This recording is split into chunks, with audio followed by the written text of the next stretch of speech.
G'day, Karen. How are you? I am very good. I am COVID-free still, but I know it's coming for me. Yeah, How are you going? and what's your strategy with COVID when you get it? Well, no one in my household has got it yet, but I did say to my husband the other day that, look, if any one of us get it, we're gonna try and all get it together. So we have that 7 days instead of So kiss the husband, lick the kids? lick the kids. Go lick each other. whatever. Like just get it all together if we can. So it sounds like a great plan. I don't know how that would actually work. Yeah, so it's almost a crime, actually. You'll see Slido is there. This is what we do our case study with. So can you please get the camera out on your mobile phone, connect to Slido, actually answer the question. That'd be fun for us too. Just so you're ready when we do the case study later on. Interesting week. We're back into it pretty hard, aren't we? I think we're both looking a bit fatigued. We've both gone black. That tells us we're back in work, doesn't it? Yeah, absolutely. My best black t-shirt. Pretty interesting stuff happening this week. This is a week where we probably will be a little bit more angry than we would normally be. Or I'm going to be a little bit more angry. We've seen the farce of the religious discrimination legislation, which is, I might say, Karen, aptly named. It is the only deliberate discrimination act we've ever put into legislation, where it gives primacy to the religious attribute above all other attributes. And it was designed, maybe a bit of ideology, but it was designed to wedge Labor on a marginal group of religious voters. The effect of the legislation when it went through was to allow people speaking in the spirit of their religious belief to do the Israel Folau and to offend and hurt other people who had other protected attributes. I mean, that's just so deeply offensive and stupid. But it was a political tool, and it reached a stage where Labor acquiesced to the stage where it was happy to let our most fragile and vulnerable group in the gender identity space, the trans group, to be deliberately hurt by private schools. I mean, this, fortunately, our community and many communities railed so strongly that the Morrison government balked at the last minute. And boy, am I pleased. This would have been the first piece of discrimination legislation in 30 years to roll back protection from vulnerable people. So and I think this piece of legislation, Andrew, is probably at this point in time not as well understood more broadly in terms of what the impact is. It actually impacts all of us, okay? Because what we're seeing is a piece of legislation that actually puts religion ahead of safety in terms of people. That's right. Faith before fact. Yeah. You know, I have some incredibly strong views, so I'll dodge it on, but I'm so pleased that it's been dumped. Good. You've seen Matt's video on LinkedIn, by the way, so we'll remind that about He's wearing a different shirt. I know. I've got to get used to that. He's got two. Okay, be kind. Sorry, Soph, don't send me messages like that. All right, let's go on to some substantive law at the moment. There is a really good thing that's in Parliament, so I'm not going to be all dogged today, around labour hire laws and about harmonising them across Australia. And Federation has utterly failed in the last 2 years around COVID, and we've seen state borders with differential closures, differential lockdowns. We've still got Western Australia deciding that they actually don't belong to Australia, and they're just gradually, slowly getting infected. That's bad luck for them, good luck for everybody else, because the answer is our state and federal governments completely missed the opportunity to act like good people and say, this is the medicine we accept, apolitical, this is what we think we should do. We agree that we'll go lockstep together in this. We'll give the community a level of certainty. But for businesses like us that sit across various jurisdictions, actually managing it's incredibly hard. Same thing happened in workers' compensation. I sit across, and my staff sit across 60 pieces of workplace law when there should be 5. I mean, that's just shameful, isn't it? Imagine business turning up like we do every day and knowing, in my jurisdictions, 2 different safety laws. In the jurisdictions I work in, there are 3 different discrimination-based laws, 2 state, 1 federal. And we're trying to actually provide certainty to our employees. And employees don't sit in Sydney or sit in Melbourne anymore. They move between jurisdictions constantly. So this is a lovely thing to do and a very necessary thing to do, but it is just tragic that Australia cannot get its act together to say on all workplace law, let's just have 1 single jurisdictional set of rules. So people who come to Australia to work can actually work easily with Australia. All Australians know what their rights are. It doesn't become the preserve of lawyers to know what the law is. So for instance, The absurdity is you have higher protection in Victoria around forms of discrimination because it has things like discrimination against a person's appearance, which is a very proper thing. It doesn't exist in any other jurisdiction. Why? Because it's just too hard to sell. Yeah. This is rubbish, and this is very good what's happening with labour. Yeah, So look, it's great. It's good for business. It's good for employers. It's great for employees. It's good for our economy. It's thumbs up. Everything's Thumbs up good everywhere. about it. And Julia's done a great chart for you, which Soph will send out, which shows you what are the current differences. So if you're wondering about it, you can actually do in a table, right, I see what the differences are that exist now. So thanks, Julia, for that. Good work. Biggest thing by a long way that's happening in employment law at the moment is the independent contractor cases, JAMSEC and personal consulting that went off to the High Court. And you've heard us talk about this. Our High Court is a more conservative black letter court. It, on the casual employment basis, said, look, if your employment contract reflects that you are a casual employee, you are a casual employee. Ripped up years of jurisprudence around it when it did it, but made the world a much simpler place for employers and employees. So that was a good thing, I thought. Okay, the independent contractors is a much more troubling case because it's been a place of really bad exploitation. And the traditional test was, we don't care what's in the contract, we go and look at how you perform it. Now that sounds like a really sensible way to do it, but what it means is nobody knows what they are until they've been performing it. Nobody has access to any form of justice until there's a sustainable case to be had, and the people who are most vulnerable can never bring the case. Mm-hmm.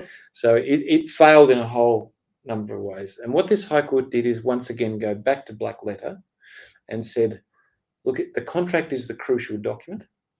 But then it made this very big shift. It said, rather than have a whole series of measuring what happens afterwards, what's called a multi-factorial test, that is, look at different things. The principal thing around control is the major thing. If you're my employee, I control how you do the work.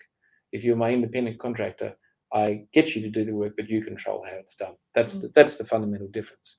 What the High Court said is, if the independent contractor contract actually captures the factors that represent an independent contractor, then you are an independent contractor, unless that contract is a total sham.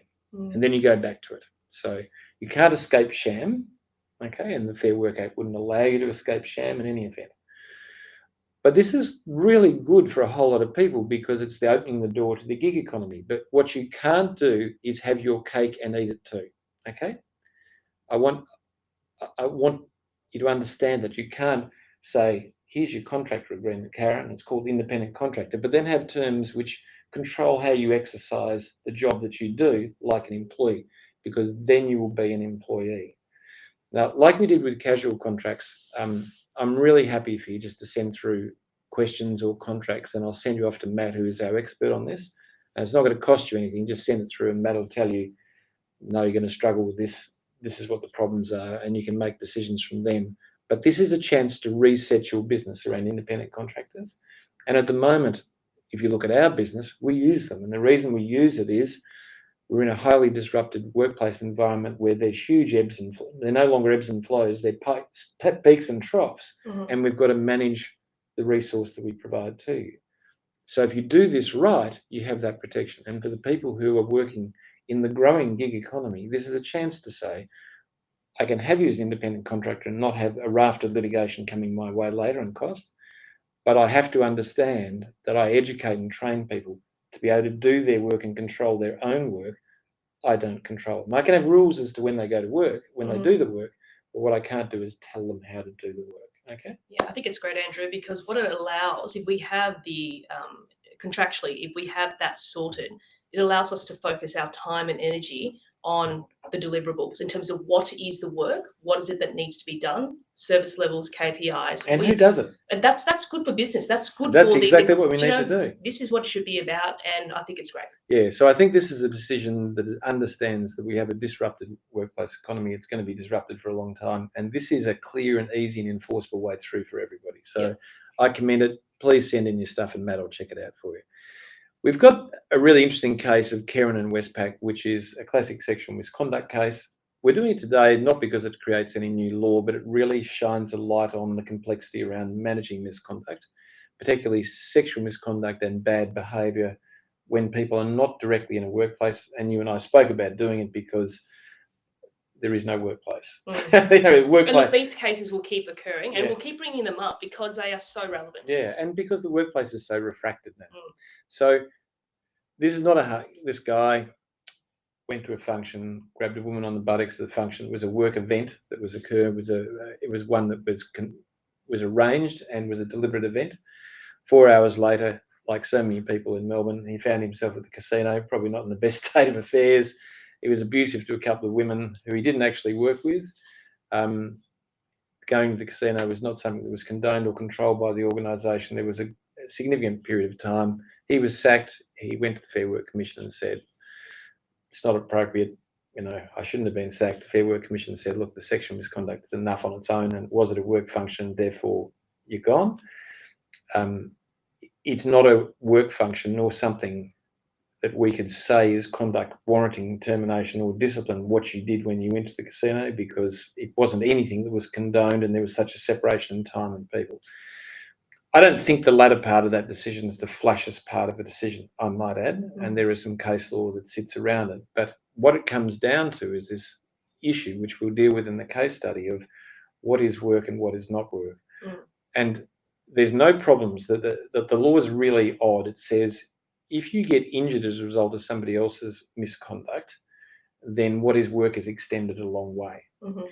If you're the person who did the wrong thing, then work's a lot narrower definition, because it's beneficial legislation designed to protect employees. So you have this difference. Injured, workers' compensation will always look after the injured person.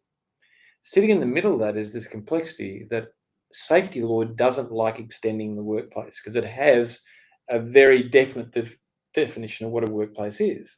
So all the other workplace laws extend all over the place. Discrimination law, employment law, constantly stretching out. But safety, you've really got to define its connection, and it's never been litigated. Okay. But now, because of the way we work, it will be. And that's the purpose of raising this case today, is to have the discussion around is, well, what will be a workplace now in the future when we don't all work in a workplace, and where we might meet together informally in a park, which was never something that we did before? Or what happens when I normally finish work but I continue to do work at home? Is that still a workplace? And a mate comes around and has a drink while I'm working. Is that a workplace?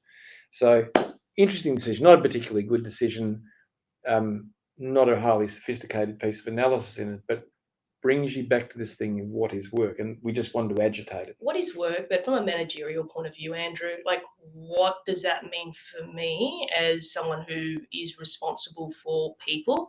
And even adding to that, are there bystander obligations? Yeah, and look, what we forget is where safety exists, there are bystander obligations. Every other legislation has no bystander obligation. Safety does. Safety in Victoria under Section 25 says you must exercise reasonable care to prevent an injury to another person. So if I see someone being bad to you, I must intervene.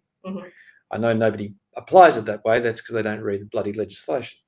So if safety law applies in a workplace, there are bystander obligations. And what connects work to informal work occasions is the presence of a supervisor and leader, either buying, directing, or condoning behaviour that's going on. Okay. Well, you see that could look like a lot of different things, a lot of different places, and that's the complexity. And can I just say we're right on the edge of the grey now, and as we stay in this disrupted world, I'll try not to use that word one more time. You can tell I had a late night. Stay on the edge of that disrupted world, it will get greyer and greyer and extended further and further. But look, let's jump on from that and go into our discussion around unions. Tom, who works with us, has done some fantastic work of analysing unions. But what I want to talk a little bit about is some underlying truths which we keep forgetting about, and which are dramatically affecting EA results and wage growth in the future.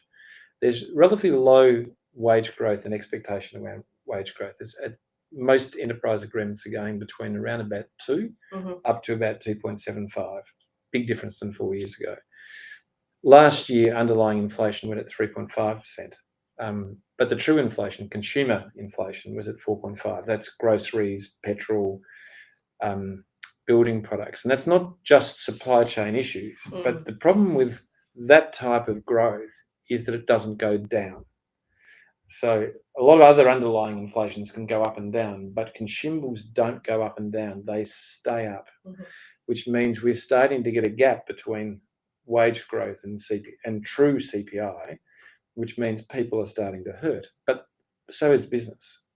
And business is hurting very dramatically because of supply chain issues, particularly larger businesses. So any manufacturer, miner, primary producer, builder, or more than just anyone who's got a supply chain in it. Well, we're talking about materials, but also people. Yeah, and you look at America, material prices in construction went up over 25% last year in America. So I got Tom to have a look and say, what does all that mean for unions, seeing as 3 of our largest employers have sought to terminate enterprise agreements to get unions out of their workplace because the conditions that existed were no longer sustainable. So you see the point, we've got 2 different pressures. We've got wage pressure going up, but in fact, what's being given in wages is low, and we've got inflation driving it. And over here, we've got employers who now cannot have the inflexible workplaces that were created in union agreements, or the cost associated with inflexibility, saying no more. Okay. History of unions really are that in the last 20 years, they've gone from 51% to 14%. And if you took out health, education, and public service, it'd be very, very low indeed. Okay, because they're the 3 major places where unionism is still over 25%. That's changed because, for a whole series of reasons, part of it is changes in the way we do work. We see a massive difference in age. Young people just don't engage in unions. They feel that they are they have their own story to tell. They engage directly, and they also see quite clearly the union have delivered their remit, delivered in 1990.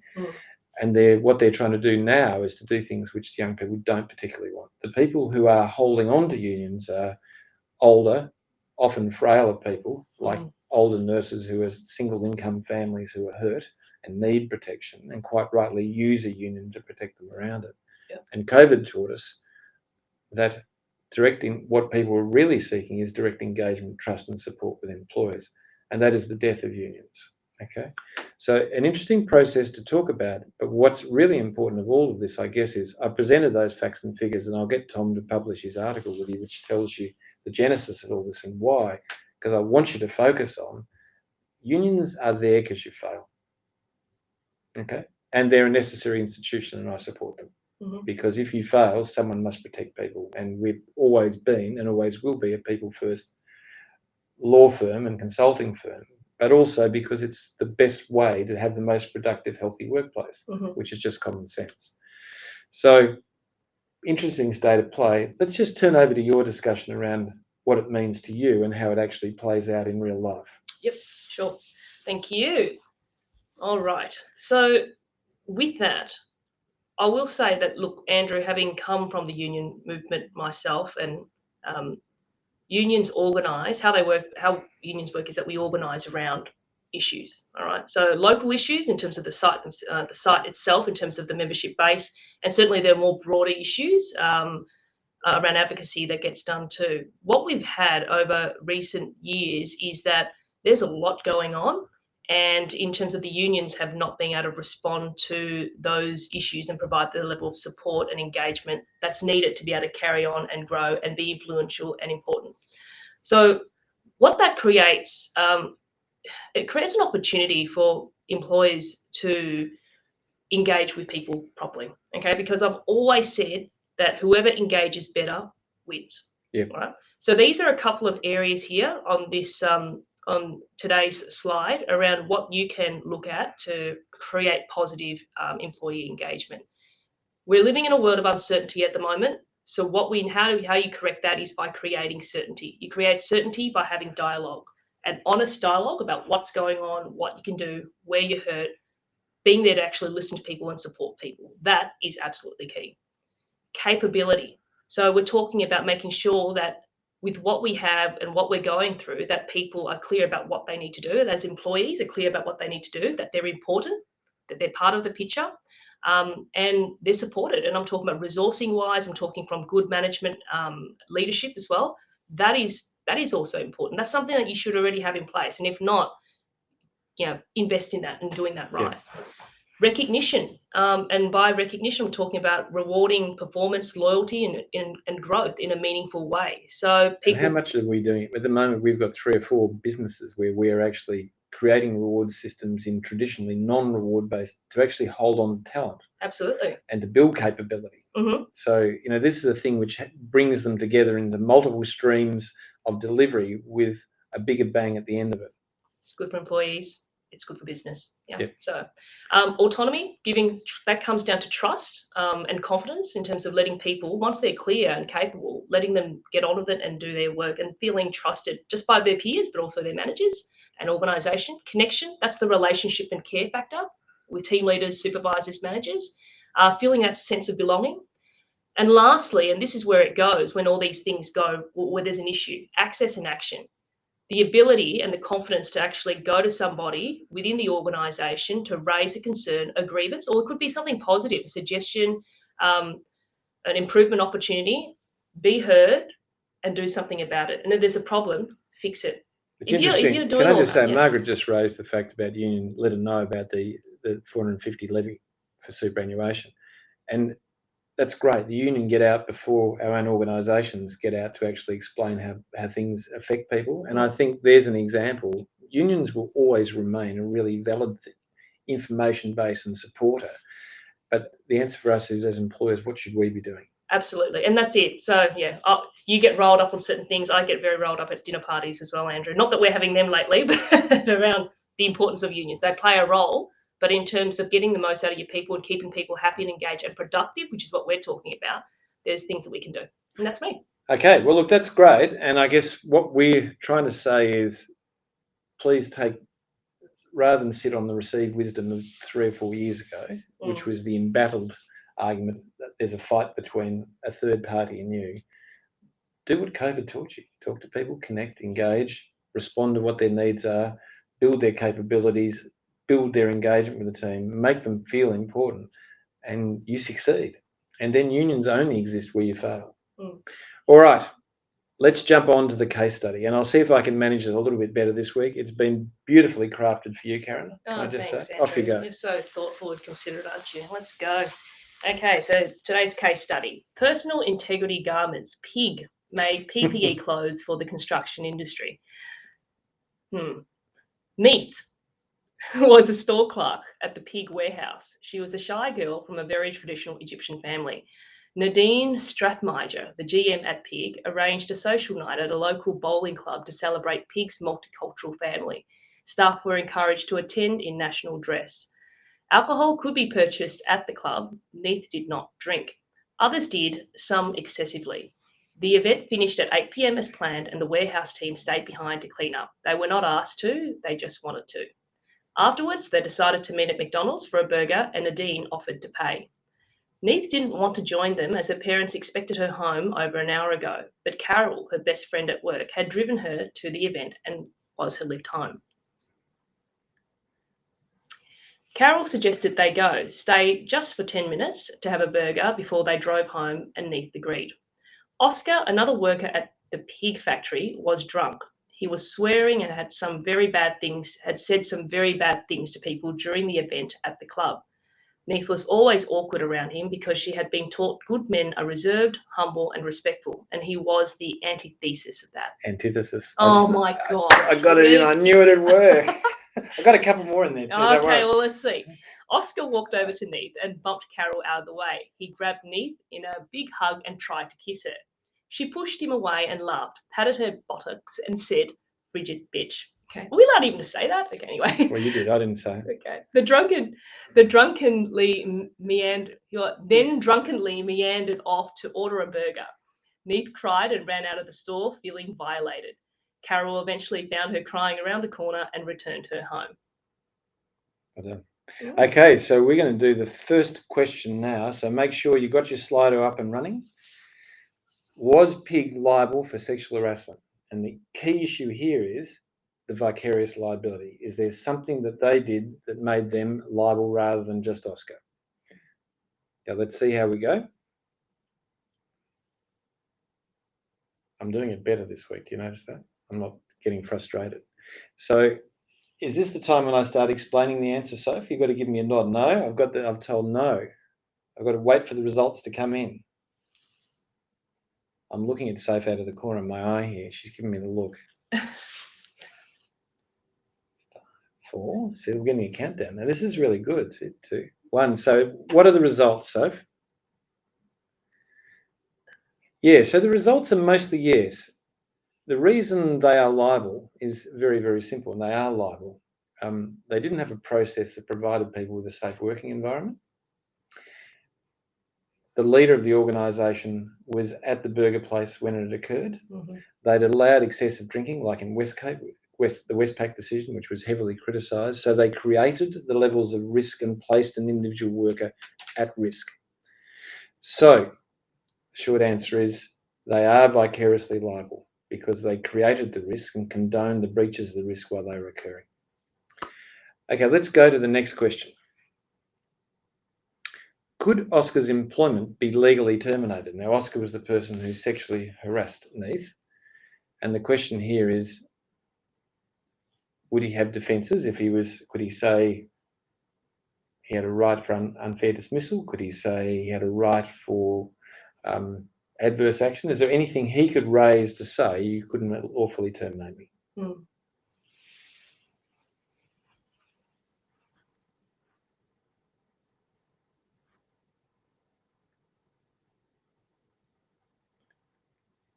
Here we go. The results are coming up. These are the final results. I can start talking now, Soph? Yes, I can. So the results are mostly yes.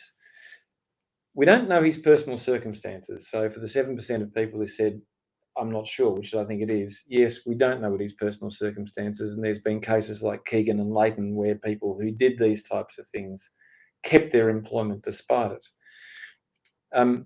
His argument would really be, well, look, there was a whole lot of drunk people behaving badly that night. You've condoned it. You can't punish what you permit. Therefore, you can't terminate me. And had he have not done such an explicit piece of aggressive sexual harassment and spoken so badly, that would be a legitimate argument he could run. And that's something I want you to all remember. If you condone bad behaviour, if you create the circumstance of risk, an offender will be treated different than an injured person. So if Neith went away on workers' compensation, she would succeed without difficulty. Yep. If she brought a discrimination claim against Pig, she would succeed without doubt. But the termination of Oscar is much tougher where there's been a failure by the organisation to provide a safe workplace. But his behaviour was so significant. Well, there's a valid reason. There's certainly a valid. It's just in the sense that there's laws that sit around it. It's reasonable in the sense that his behaviour was extraordinary. Mm-hmm. And it's not harsh unless we don't know his personal circumstances, in the sense that people would say this is a very reasonable thing to stop someone from doing it. But I think for the people who said no, you've got a really good point in that place. Okay, let's go to the final question. No work was being done at McDonald's. It was not an authorised function, and the event occurred 90 minutes after the approved function finished. Could Pig be prosecuted under safety law for not providing a safe place of work? Ooh. So this is the definition of workplace. Okay. Is clearly defined in the occupational health and safety legislation throughout Australia.